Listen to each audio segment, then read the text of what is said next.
जैसा कि आप सभी को पता है, मैं एसएससी सीजीएल 2024 के सारे सवाल करवा रहा हूँ। ये सवाल भी एसएससी सीजीएल 2024 का है और टाइम, स्पीड एंड डिस्टेंस का क्वेश्चन है। क्वेश्चन में दिया गया है, एक चोर जिसका एक पुलिसकर्मी द्वारा पीछा किया जा रहा है, शुरुआत में 150 मीटर आगे था। यानी कि पुलिस है, चोर है, उन दोनों के बीच में 150 मीटर का डिफरेंस दिया गया है। उसके बाद है, यदि पुलिसकर्मी की गति और चोर की गति का अनुपात 5:4 है। यानी कि पुलिस की गति जो है 5x दी गई है, चोर की गति जो है वो 4x दी गई है। उसके बाद दिया गया है, तो चोर को पकड़े जाने से पहले कितनी दूरी मीटर में तय करनी होगी। क्योंकि चोर एक डायरेक्शन में भाग रहा है, पुलिस भी सेम ही डायरेक्शन में भाग रही है, तो चोर कितने डिस्टेंस भाग लिया अपने पकड़े जाने से पहले, तो ये डिस्टेंस हमें निकालना है।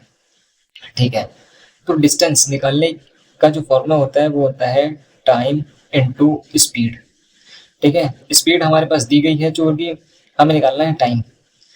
तो टाइम बराबर क्या होता है? टाइम बराबर होता है डिस्टेंस अपॉन स्पीड। डिस्टेंस हमें दिया गया है 150 मीटर का, स्पीड हमें दी गई है।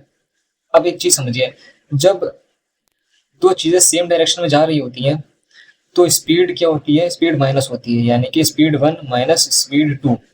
जब चीजें एक दूसरे के विपरीत आ रही होती हैं तब होता है, तब स्पीड जुड़ जाती है, यानी कि s1 प्लस s2।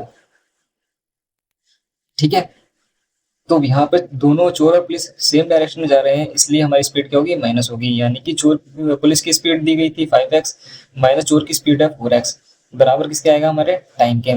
5x में से 4x चला गया, कितना बचेगा? 1x। तो टाइम हमारा क्या हो जाएगा? 150 अपॉन में x, ये हमारा टाइम हो गया। अब हमारे पास टाइम भी है, स्पीड भी है, तो हम डिस्टेंस निकाल लेंगे। क्योंकि हमें चोर का डिस्टेंस निकालना है कि चोर ने कितना कवर किया है, तो हम चोर की स्पीड लेंगे। यानी कि चोर की स्पीड हमारी कितनी थी? चोर की स्पीड थी 4x, इंटू टाइम हमारा कितना था? 150 अपॉन में x, बराबर हमारा डिस्टेंस निकल के आ जाएगा। x से x चला जाएगा, तो 150 इंटू 4 करेंगे तो 600 आ जाएगा। यानी कि चोर जो है पकड़े जाने से पहले 600 मीटर भागा था। ये हमारा आंसर हो गया।